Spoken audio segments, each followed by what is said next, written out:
పరిశుద్ధుడైన తండ్రి, ప్రేమగల మా ప్రభువా, మీ పరిశుద్ధమైన నామమునకు స్తుతులు స్తోత్రాలు చెల్లించుకొచ్చున్నాం.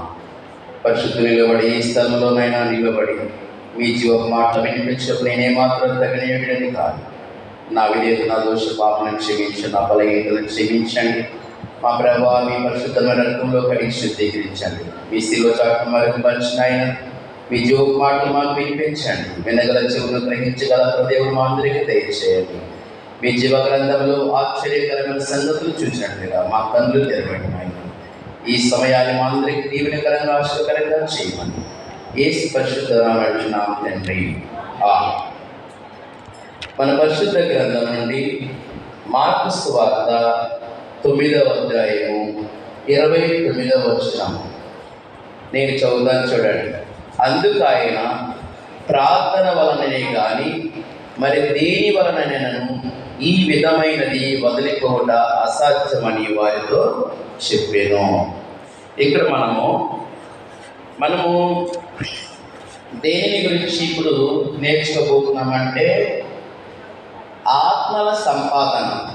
చెప్పండి అందరూ, ఆత్మల సంపాదన. ఆత్మలు సంపాదించేది ఎవరు? రక్షించబడినటువంటి బిడ్డలు, మారు మనసు పొందినటువంటి బిడ్డలు. మార్కు సువార్త 9వ అధ్యాయం 29వ వచనం చెప్పాను. సో సంఘం ఇప్పుడు కూర్చున్న వాళ్ళలో ఎంతమంది మారు మనసు పొందారు, ఎంతమంది ప్రభువు నమ్ముకున్నారు, ఎంతమంది రక్షించబడ్డారు అంటే దాదాపుగా నేను ప్రభువుని నమ్ముకున్నానయ్యా, బాప్తిసం తీసుకున్నాను, పాపాలు ఒప్పుకొని ఆయన నామంలో ఆయన రక్తంలో కడగబడి మరి నేను రక్షించబడ్డాను, బాప్తిసం కూడా తీసుకున్నాను, సంఘంలో చేర్చబడ్డాను చెప్పుకుంటాను. అయితే మీరు అలాగే ఉండాలా? సంఘం ఏం చేయాలి?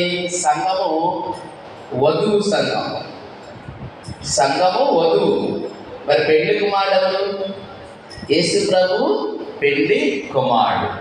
కాబట్టి ఈ వధువు సంఘము, ఈ సంఘం ఏం చేయాలా? ఇంకా విస్తరింపబడాలి. ఇంకా ఇంకా ఇంకా ఇంకా మరి ఆయన రాకడ ఎక్కువ సమీపం ఉన్నది కదా. కాబట్టి సంఘం ఏం చేయాలి? ఇంకా అనేక ఆత్మలు చేర్చబడాలి, అనేక ఆత్మలు రక్షించాలి, అనేక ఆత్మలు ఈ మందిరం అంతా కూడా కొత్త ఆత్మలు నింపబడాలంటే సంఘం ప్రయాసపడాలి. సంఘం ఏం చేయాలి? ప్రయాసపడాలి. వచ్చి నేను రక్షించబడ్డాగా నాకు చాలు అనుకుంటే కోరదు.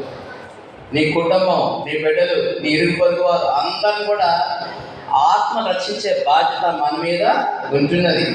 కాబట్టి ఆత్మలు సంపాదన చేయాలంటే, ఆత్మలు సంపాదించాలంటే 7 మార్గాలు ఉన్నాయి. ఎన్ని మార్గాలు ఉన్నాయి? 7 మార్గాలు. దేన్ని సంపాదించాలి? ఆత్మలు సంపాదించాలి. యేసయ్య ఏమన్నాడు? ఇప్పటి వరకు మీరు చేపలు పట్టుకున్నారు, చేపలు పట్టుకునే మిమ్మలను మనుషులు పట్టు జాగ్రత్తగా చేస్తానన్నాడు ప్రభు. దేవుని స్తోత్రం చెప్పండి, హల్లెలూయా. ఇప్పుడు మనుషులు పట్టుకునే జాగ్రత్తగా ప్రభు చేశాడు, అంటే ఆత్మలను పట్టుకునే వాళ్ళగా చేశాడు. నువ్వు రక్షించబడినప్పుడు, నువ్వు మారు మనసు పొంది మరి రక్షణ సంఘంలో చేర్చబడిన తర్వాత మొట్టమొదటి నీలో కావాల్సినటువంటి ఆశ ఏంటి? నశించిపోతున్న ఆత్మ రక్షించాలి. ఎవరు రక్షించాలి? నశించిపోతున్న ఆత్మలు మనం ఏం చేయాలి? రక్షించాలి. అది మన బాధ్యత. దానికి మొట్టమొదటి మనం ఏం చేయాలంటే సంఘం అంతా కూడా ఉపవాస ప్రార్థన చేయాలి. ఏం చేయాలి?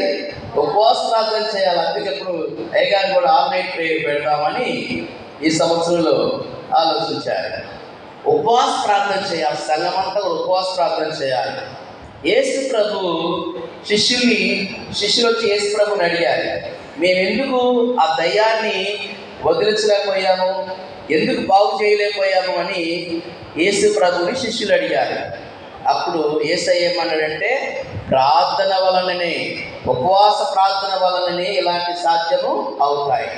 కాబట్టి ప్రార్థన లేకుండా, పట్టుదల కలిగి ఉపవాస ప్రార్థన, కన్నీటి ప్రార్థన లేకుండా అద్భుతాలు జరగవు.